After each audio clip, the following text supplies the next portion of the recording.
자, 오늘 이제 로마서 두 번째 시간입니다. 지난주에는 우리가 서론했었죠.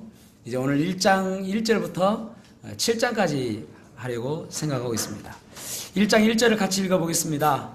시작.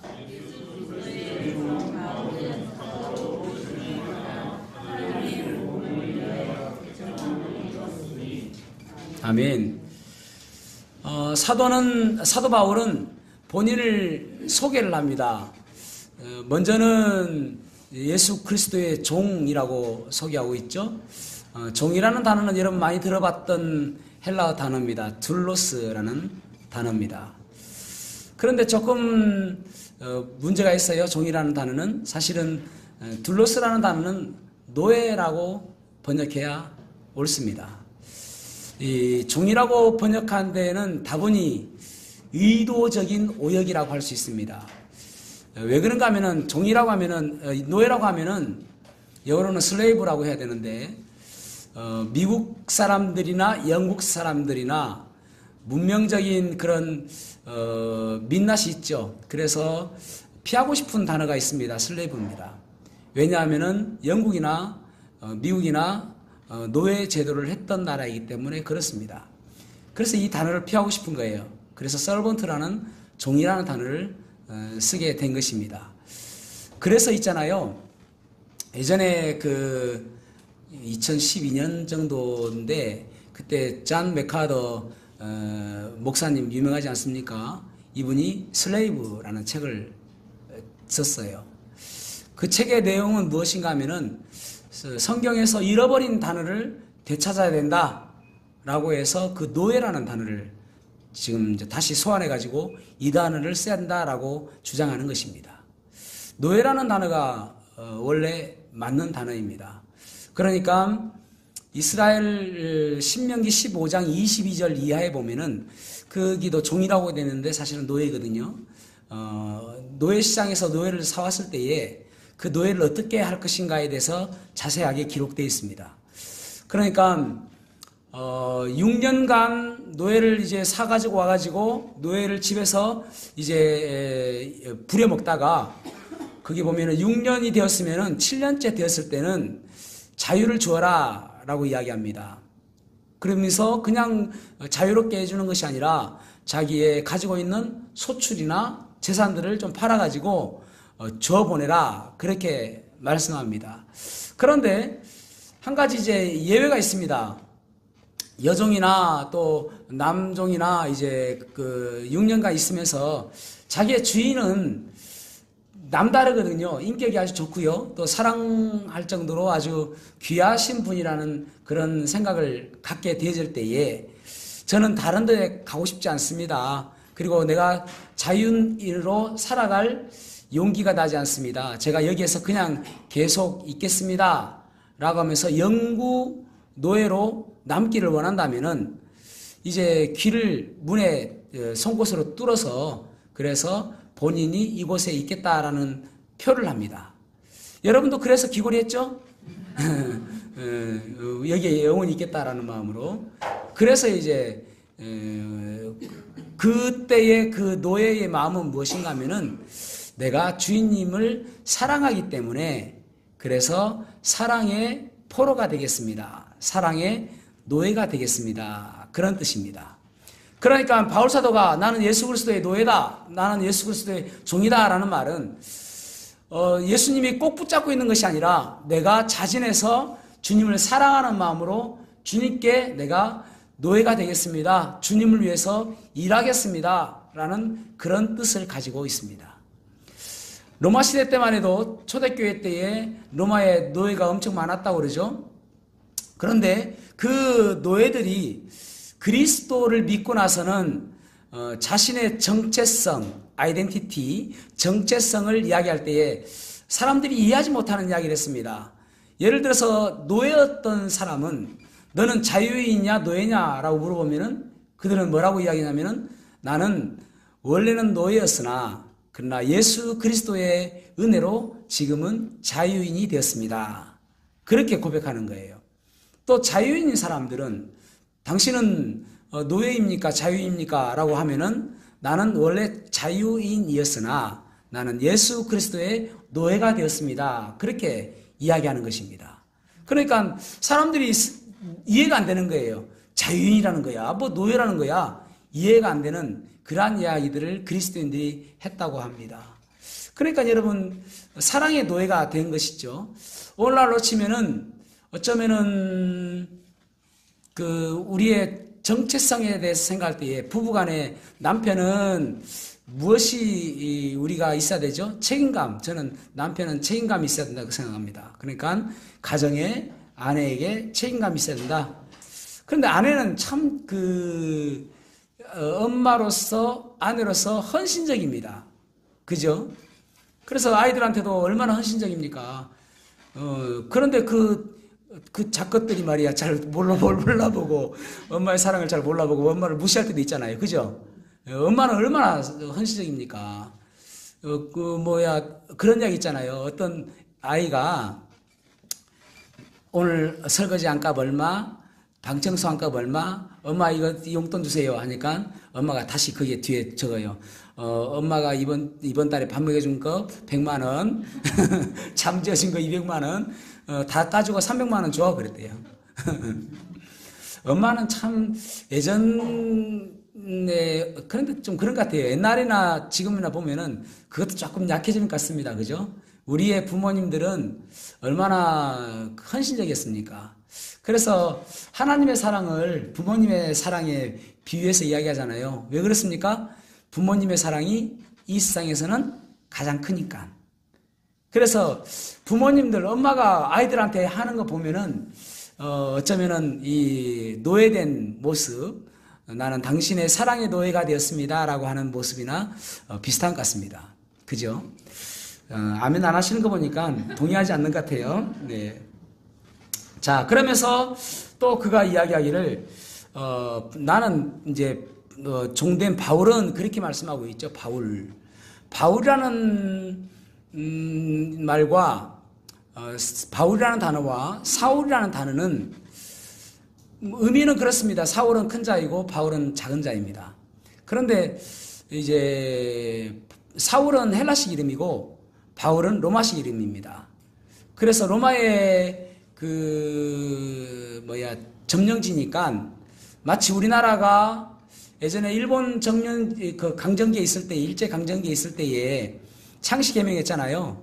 그래서 이름을 2개 썼지 않습니까? 하나는 박종기고 하나는 니카무라, 벤또 이런 거 있잖아요. 예, 그런 이름을 썼던 것처럼 이제 그때도 2개의 이름을 가지고 있었을 것이다라고 주장하신 분들도 있습니다.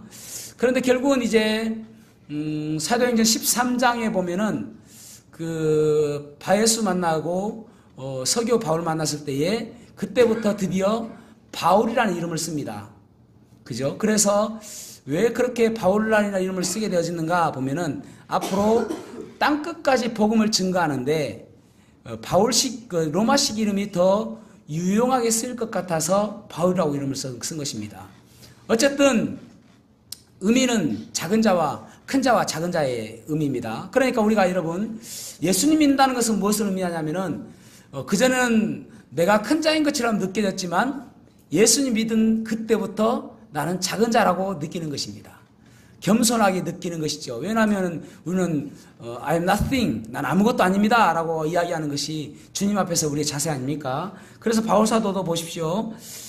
에베소서 3장 8절에서 9절 말씀 읽어보겠습니다. 에베소서 3장 8절에서 9절 시작.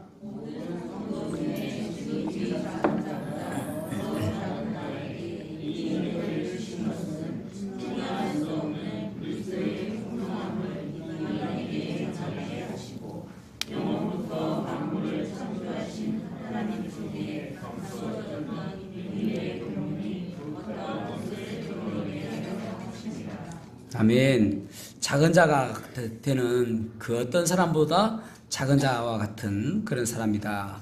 그러면서 이제 두 번째 본인의 소개를 하는데 사도다 그렇게 말씀하고 있죠. 사도로 부르심을 받아 하나님의 복음을 위하여 택정함을 얻었으니. 아멘. 그렇게 말씀하고 있죠.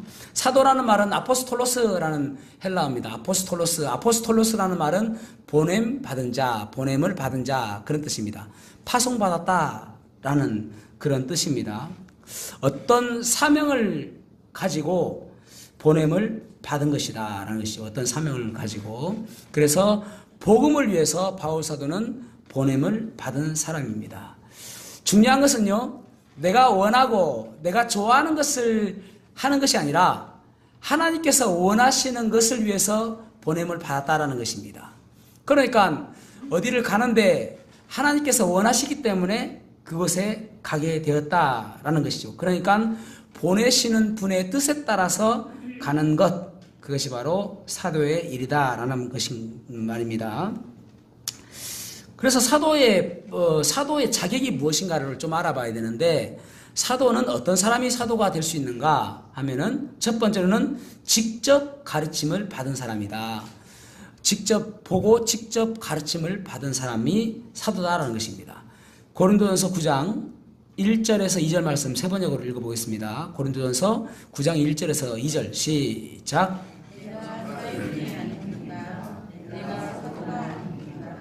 내가 우리 주 예수를 믿지 못하였으니까 여러분은 주님 안에서 내가 이루어서 얻은 열매가 아닙니까? 다른 사람들에게는 내가 사도가 아닌지 몰라도 여러분에게는 사도입니다. 여러분은 주님 안에서 나의 사도직을 보증하는 표입니다. 아멘. 바울 사도는 직접 예수님을 보고 예수님께 가르침을 받았다라고 주장합니다. 언제 그랬는가? 성경에서는 특별히 언제 가르침을 받았다라는 말은 기록되어 있지는 않습니다. 그런데 이제 다메섹에서 잠시 나와서 아라비아 광야, 그러니까 갈라디아 1장에 보면은 그 아라비아 광야에서 3년간 있었다고 그러거든요. 그러니까 그때에 광야에서 예수님께 가르침을 받았다라고 많은 학자들이 이야기를 합니다. 그리고 예루살렘에 갔을 때는 실제로 야고보나 베드로하고 오래 있지 않았습니다. 그러니까 그 짧은 기간 동안 내가 어떻게 그들에게, 이제 많은 사람들이 그러는 거예요. 베드로나 야고보에게 배웠겠지, 사도들에게 배웠겠지, 예수님께 직접 배운 것이 아니다 라고 이야기하는데, 사도 바울이 변론하기를 거기서는 나는 얼마 안 있었다. 그래서 내가 그들한테 배울 시간이 없었다.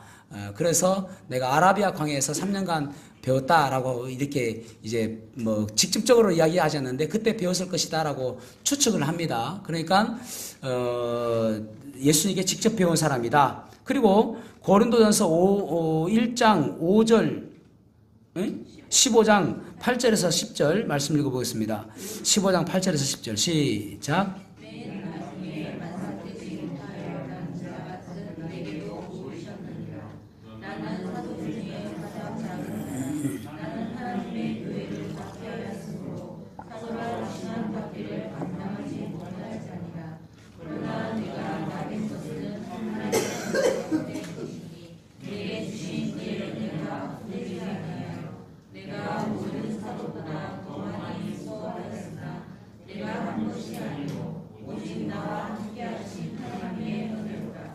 아멘. 보통 이제 사도의 자격에 대해서 2번을 좀 둘로 나누면 좋을 것 같습니다. 2번을, 그러니까 1번은 예수님께 직접 가르침을 받은 사람, 2번은 예수님께서 직접 부르신 사람, 그 다음에 세 번째로는 부활을 직접 목격한 사람이어야 된다. 그리고 이제 네 번째가 이제 교회의 털을 쌓은 사람, 이렇게 되거든요. 보통 이제 네 번째 이야기 잘 안 해요.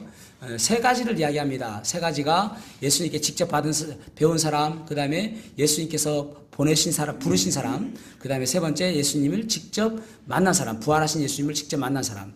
언제 만났습니까? 사도행전 9장의 다메섹 도상에서 부활하신 예수님을 직접 만났죠. 그래서 이런 것들을 이야기하는 것입니다. 그러니까 이것이 사도의 자격이다. 그런데 한 가지를 더 하자면은 교회의 기초를 놓은 사람이 또 사도라고 할 수 있습니다. 자, 에베소서 2장 19절에서 20절 말씀 읽어보겠습니다. 19절에서 20절 시작.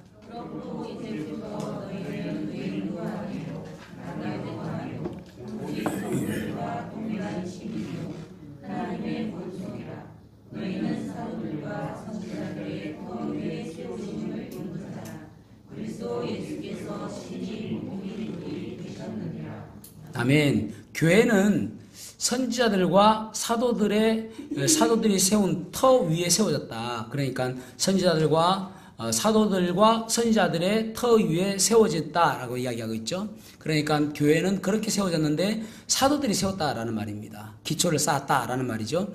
그래서 그렇지 않으면은 사도가 아니다라는 것입니다. 또 이제 한 가지를 덧붙이자면은 사도로서 베푸는 이적이 있습니다. 사도들은 죽은 자도 살립니다. 이런 것들도 하나 더 덧붙일 수도 있습니다. 어쨌든 사도의 자격들이 이렇게 3가지 내지 4가지를 이야기할 수 있습니다. 그런데 요즘에 사도 계승설 또 신사도 운동 이런 것들 많이 이야기하죠. 사도권 계승설 이것은 어디에서 이야기하냐면은 천주교에서 이야기합니다. 일대 교황이 누구냐? 라고 할 때 베드로를 일대 교황이라고 이야기합니다. 천주교에서는. 그래서 사도 베드로의 그 사도권을 계승받았다. 2대 교황, 3대 교황, 지금은 몇 대 교황인지 모르겠는데 그렇게 계승받았다. 그래서 사도직 계승설을 믿습니다. 천주교에서는. 그래서 지금 교황이 사도다라고 하는 것이죠. 그 다음에 또 하나는 뭐냐면은 오순절 은사주의자들은 무엇을 이야기하냐면은 신사도 운동을 합니다. 신사도주의 또는 신사도 운동이라고 이야기합니다. 안 맞죠? 그러니까 아까 말씀드렸던 것처럼 사도적인 그런 주님을 만난 적도 없고 주님께 직접 배운 적도 없고 그래서 사도는 끝난 것입니다. 지금은. 그래서 이제 사도 뒤에를 뭐라고 이야기하면은 초대교회 때는 속사도라고 이야기해요. 사도에게서 또 배운 사람. 예를 들어서 폴리캅 이런 분들은 속사도죠. 직접 예수님께 배운 게 아니니까 사도에게서 배운 사람 속사도. 그 다음에는 속속사도. 그 다음에는 속속속사도. 그렇게 돼야 되는데 그런 말은 없습니다. 속사도까지는 이야기를 해요. 그런데 어쨌든 지금은 사도는 없어진 것이죠. 그래서 만약에 요즘에는 이제 병을 고친다든지 또 예수 전도단에서 신사도 운동을 하기도 하거든요. 그래서 이빨이 금이빨로 바뀐 거 그런 것들을 이야기하면서 이제 사도다라고 이야기를 합니다. 그런데 그런 것이 문제가 아니라 진짜 이적은 바울처럼 죽은 자도 살리는 기적이 있어야 되죠. 베드로도 죽은 자를 살리지 않습니까? 그러니까 그것이 진짜 사도의 이적이라고 할 수 있는 것이죠. 그래서 예수님을 직접 보지 않은 사람들은 사도가 아니다라고 할 수가 있습니다. 그 다음에 이제 중요한 단어가 드디어 복음이라는 단어가 나옵니다. 복음. 구약에서는 복음이라는 단어가 없고요. 신약에서 복음이 101회 사용되고 있습니다. 그 다음에 여기 로마서만 13회 이렇게 복음이라는 단어가 사용되고 있습니다.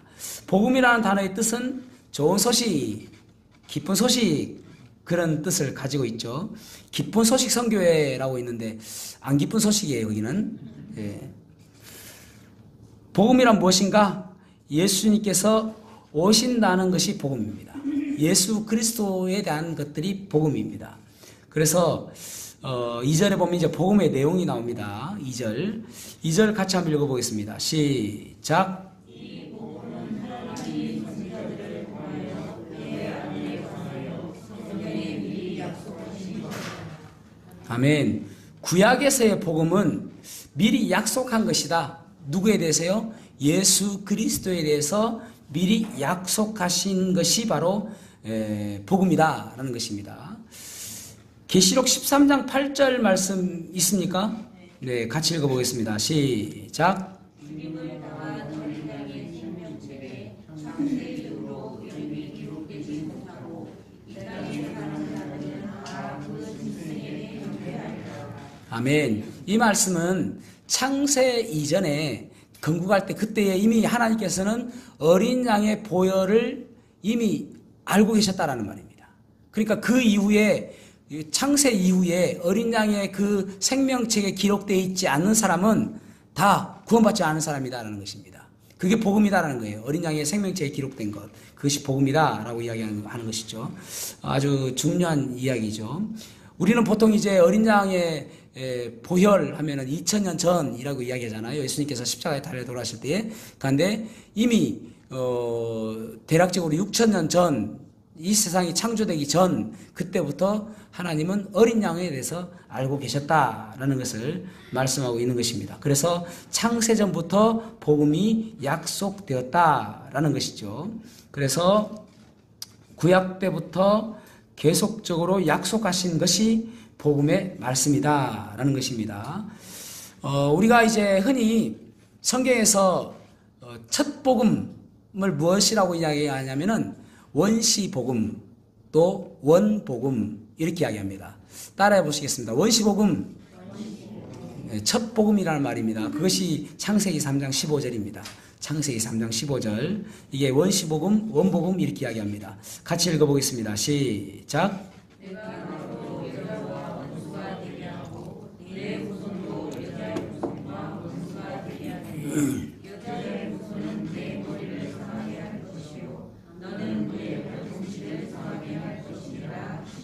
아멘. 예수님께서 이 땅에 오셨는데 마귀는 예수님의 발을 조금 상하게 할 정도고 예수님은 마귀의 머리를 상하게 한다라고 이야기하고 있죠. 그러니까 마귀는 예수님의 발을 상하게 하는 것은 조금의 데미지를 주긴 하는데 예수님이 십자가에 달려 돌아가셨잖아요. 그런데 예수님께서는 마귀가 가장 강력하게 사용하는 무기가 뭐냐면은 죽음이거든요. 그 죽음을 깨뜨렸다라는 말입니다. 가장 강력한 무기를 못 쓰게 만들었다라는 말입니다. 그러니까 그리스도인들은 죽음에 대해서 두려워하지 않잖아요.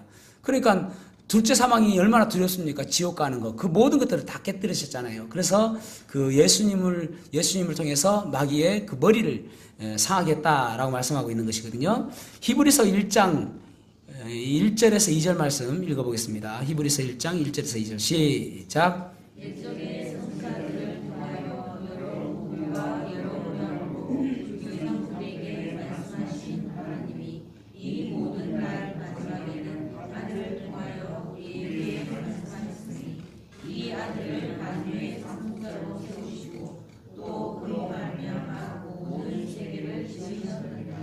아멘. 오실 메시아에 관한 하나님의 말씀이 복음이다. 그래서 하나님의 아들에 대한 내용이 복음이다라는 것을 이야기하고 있는 것입니다. 그러면서 이제 좀 더 구체적으로 3절에서 또 복음에 대한 이야기를 합니다. 3절 말씀 1장 3절 읽어보겠습니다. 시작.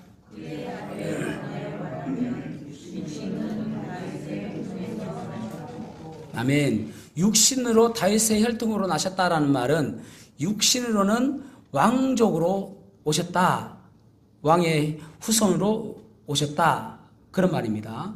그런데 여기서 정말 중요한 게 무엇이냐면은 예수님께서는 참 인간으로 오셨다라는 말입니다.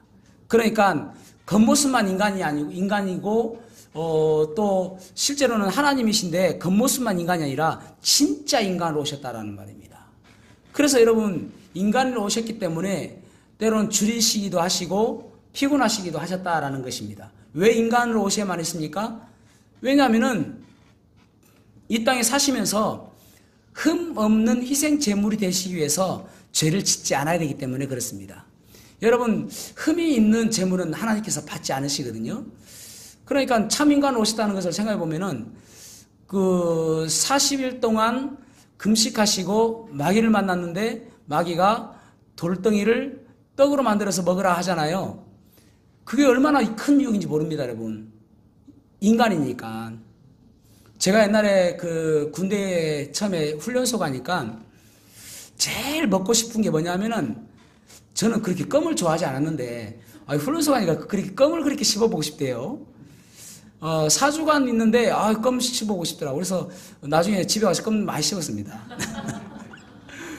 그 다음에 이제 또 한 가지는 뭐냐면은 제가 라면을 그렇게 좋아하는 편이 아닌데 라면이 또 그렇게 먹고 싶어요. 지금은 뭐 그렇지 않겠지만 옛날 때 저희 때는 이제 그 주일마다 라면을 줘요. 주일마다. 라면을 어떻게 주냐면은 끓여야 되잖아요. 면을 찝니다. 그리고 스프는 따로 국물을 끓입니다. 그래가지고 국물부터 부어주고 그 라면 던져줍니다. 그러면 받아가지고 말아서 먹어요. 진짜 맛없습니다. 그래도 그게 어디 얼마나 먹고 싶어요. 예, 부대에 가서는. 예.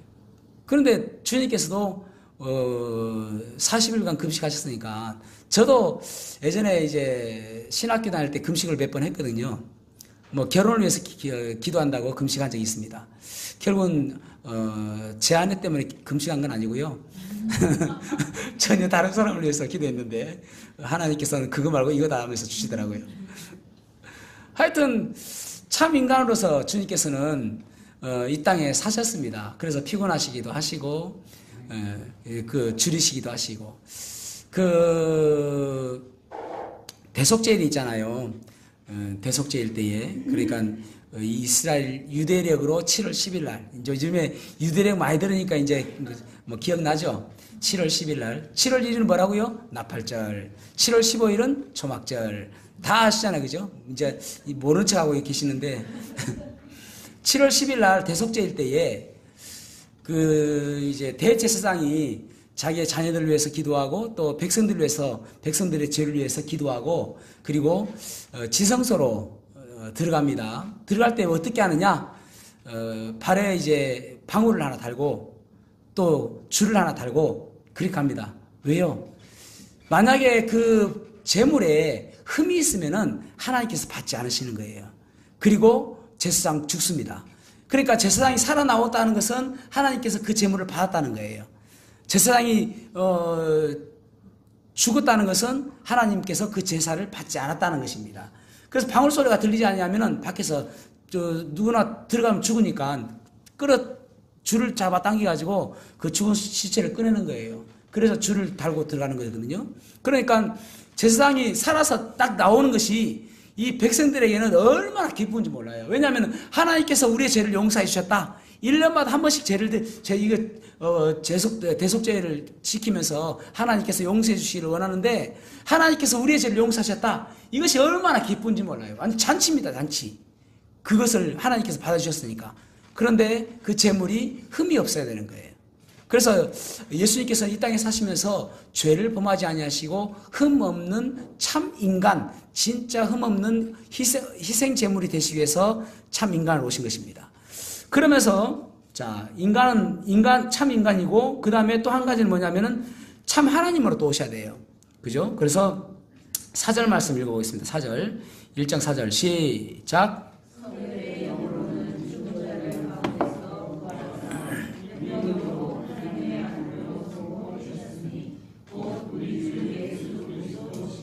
아멘. 여기에 보면은 성결의 영에 의하여서는 이 말씀은 성결의 영에 따라서는 그런 말입니다. 성결의 영에 따라서는 다른 말로 이야기하면은 거룩한 영에 따라서는 이런 말입니다. 다른 말로 이야기하면은 신성에 따라서는 이런 말입니다. 그러니까 이것을 어떤 분들은 성령으로 번역하신 분도 있어요. 성령으로 번역하면 안 됩니다. 왜냐하면은 그 신성에 의해서 예수님께서 친히 본인이 부활하신 것입니다. 정말 중요한 이야기예요. 그러니까 예수님께서 하나님으로서 성령님께서 그를 깨워서 부활시켜 주신 것이 아니라 본인이 직접 깨어나신 것입니다. 그래서 이 세상에 부활한 사람도 있지 않습니까? 나사로 부활했잖아요. 그래도 그 나사로가 직접 부활한 게 아니잖아요. 오직 직접 부활하신 분은 예수님밖에 없습니다. 왜요? 하나님이시기 때문에. 그래서 성결의 영으로서는 이 말은 예수님의 신성으로 본인이 직접 부활하셨다라는 말입니다. 그래서 하나님의 아들임을 선포하신 거예요. 내가 하나님의 아들이다라는 것입니다. 그런데 하나님의 아들이라는 말이 참 중요하거든요. 요한복음 5장 15절에서 17절을 제가 읽어볼게요. 요한복음 5장 15절에서 17절을 보면은 그 사람이 유대인들에게 가서 자기를 고친 이가 예수라 하니라. 그러므로 안식일에 이러한 일을 행하신다 하여 유대인들이 예수를 박해하게 된지라. 예수께서 그들에게 이르시되 내 아버지께서 이제까지 일하시니 나도 일한다. 아멘.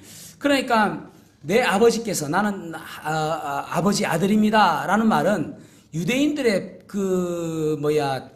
언어는 어떤 거냐면은 나는 홍길동의 아들입니다. 라는 말은 나는 홍길동과 똑같은 사람입니다. 그런 뜻을 가지고 있습니다. 그러니까 이때에 이것이 자기가 하나님이라고 한다. 그 뒤에 보면 그러거든요. 자기가 하나님이라고 한다. 그러니까 내가 하나님의 아들이라고 했지. 우리 같으면 그래요. 내가 하나님의 아들이라고 했지. 내가 하나님이라 했나? 그렇게 반문할 수 있잖아요. 근데 유대인들은 내가 하나님의 아들이다 하면은 내가 하나님이다 라는 그런 뜻입니다. 그래서 신성모독이 되는 거예요. 그러니까 참남하다라고 이야기하는 거예요. 그래서 나는 홍길동의 아들입니다 라고 유대인들이 이야기하면은 나는 홍길동과 똑같은 사람입니다. 그런 말입니다. 그러니까 예수님께서 직접 부활하심으로 인해서 내가 하나님입니다. 내가 하나님이다 라는 것을 선포하였다라는 말입니다. 부활하심으로 인해서. 그래서 그분은 참 인간으로서 또 참 하나님으로서 이 땅에 오셨다라고 말씀하고 있는 것입니다. 자, 그러면서 이제 5절 말씀 읽어보겠습니다. 5절 시작.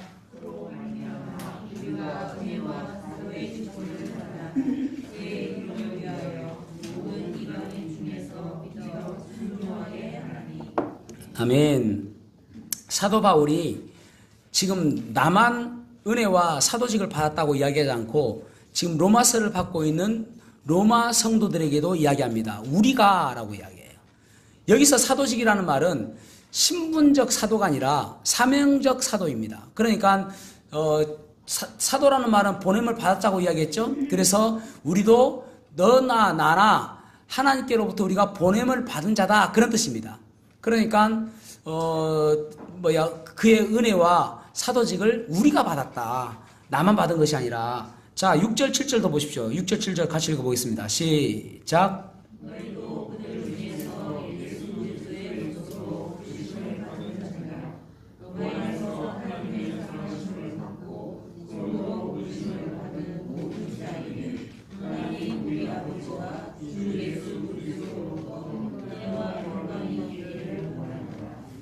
아멘.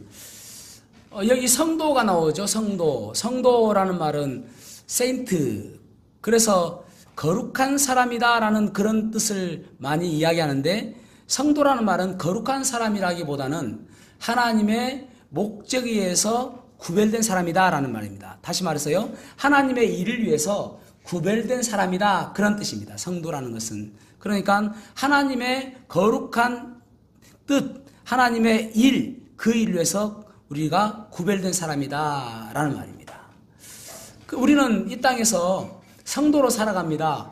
그러니까 우리가 이 땅에 살아가면서 하나님께서 나에게 원하시는 일이 무엇인지 그것을 감당하는 것이 사명적 사도의 일을 하는 것입니다. 우리는 하나님께서 우리를 부르셔서 보낸 사람들입니다. 그래서 우리가 어디에 있든지 내 직장 또 내 가정 하나님께 우리가 보냄을 받은 사람으로서 살아가는 모습이 필요하다라는 말입니다. 그러니까 오늘날 여러분 직업에 대해서 주로 한 3가지 정도 이야기하죠. 처음에는 잡이라고 내 잡은 뭐다 라고 이야기하잖아요. 그 다음에 커리어, 경험, 경력을 쌓기 위해서 하는 거. 그 다음에 컬링, 소명이라고 할 수 있죠. 보통 이 3가지 이야기합니다. 그런데 여러분 잡으로 생각하는 사람이 상당히 많습니다. 그죠? 돈 벌기 위해서 내 직업은 돈 벌기 위해서 하는 것이다. 요즘에 어젠가요? 뉴스 보니까 의대 정원을 2,000명 드리겠다라고 이야기하대요. 그런데 의사들이 지금 난리가 났습니다. 그래서 파업을 하니 많이 그렇습니다. 왜 그래요? 집밥그릇 때문에. 집밥그릇 뺏길까봐 그러잖아요. 그러니까 자기들의 수입이 줄어들까봐. 지금은 희소성이 있거든요. 저는 개인적으로 이 땅에 목사님들이 지금 우리가 5천만이 넘지 않습니까? 1,000만이 목사님 나오면 좋겠습니다. 우리는 밥그릇 생각 안 하잖아요. 근데 이제 그 의사들은 밥그릇 때문에 그러는 것입니다. 희소성. 그래서 지금의 연봉이 줄어들지 않을까. 잡으로 생각하니까 그렇습니다. 어떤 의사는 환자 한 사람을 짜장면 값으로 생각한대요. 짜장면. 한 사람 들어오면 짜장면 한 명 들어오네. 그렇게 생각하는 사람도 있답니다. 돈으로 생각하는 것이죠. 그 다음에 커리어. 얼마나 내가 좋은 경력을 쌓고 경험을 쌓을 것인가. 그렇게 자기의 직업을 생각하는 사람이 있습니다. 여기 즐거움이 있겠습니까, 여러분? 기쁨이 있겠습니까? 근데 정말 중요한 것이 콜링. 하나님께서 나를 이 직업으로 불러주셨다라는 콜링. 부르심을 받은 것이다 라고 생각하는 것. 그것만큼 중요한 것이 없겠죠. 그러면은 우리가 무엇을 하든지 간에 하나님께서 나를 그곳에 심어주셨다라는 마음을 가지고 그리고 기쁨 가운데 그 일을 할 수 있겠죠. 여러분, 성경에서요, 선한 목자와 비교되는 사람 누구입니까? 삭군이죠. 삭군. 삭군은 여러분 사실은 세상적인 시각으로 보면은 나쁜 사람 아닙니다. 삭군이 무슨 돈 띠먹는 사람 아니거든요. 자기의 상만큼 하는 거예요, 삭군이. 그러니까 돈 때문에 하는 거예요, 삭군이. 그래서 돈 받는 만큼만 하는 것이 삭군 아닙니까? 세상적으로 보면 당연하죠. 머리 좋은 사람 아닙니까? 세상적으로 보면 이성적인 사람이죠. 현명한 사람이죠. 근데 주님께서는 나쁘게 이야기하고 있단 말입니다. 그러니까 선한 목자는 자기의 목숨까지 버리면서까지 양을 사랑한다고 하잖아요. 그러니까 우리가 어떤 일을 하더라도 주님께서 나를 그곳에 부르시고 또 보내셨다는 그 마음, 그래서 성도, 주님께서 나를 그곳에 보내시기 위해서 부르시고 특별한 목적을 위해서 그 일을 하게 하신다는 것, 그것을 생각하고 가셔야 한단 말입니다. 그러면 우리가 어떤 분들은 가정에서 내 아이들을 키우는 것도 주님께로 받은 소명이죠. 그래서 내 아이를 믿음으로 잘 키우는 것도 내가 할 일입니다. 또 어떤 분들은 직장에 나가서 또 일을 하는 것도 주님께서 나를 그곳에 심어두시고 맡기신 것입니다. 또 여기 보면은 우리 조명아 자매님 같은 경우는 어린이 전도협회에서 열심히 하잖아요. 그것도 주님께서 얼마나 감사하고 얼마나 기뻐하실 일입니까? 또 여기 보면 정은자 자매는 교회 직원으로서도 얼마나 열심히 합니까? 그러니까 모든 사람들은 우연히 우리가 그 일을 하고 있는 게 아니에요. 하나님께서 우리를 부르셔서 그곳에 심어 넣었다니까요. 그래서 그 일을 바라보시면서 우리가 기쁜 가운데 하루하루를 살아가야 되는 것입니다. 그래서 최선을 다해서 살아가는 우리의 모습이 있어야 되는 것이죠. 그것이 부르심에 합당한 삶을 살아가는 것입니다. 저와 여러분이 참 주님께서 우리에게 복음을 맡겨두시고 주님의 은혜로 우리를 불러주셨는데 그 은혜에 맞게 사도직을 잘 감당하는, 그래서 그 부르심과 보내심을 합당한, 보내심에 합당한 삶을 살아가는 저와 여러분이 되기를 주님의 이름으로 축복합니다. 기도하시겠습니다.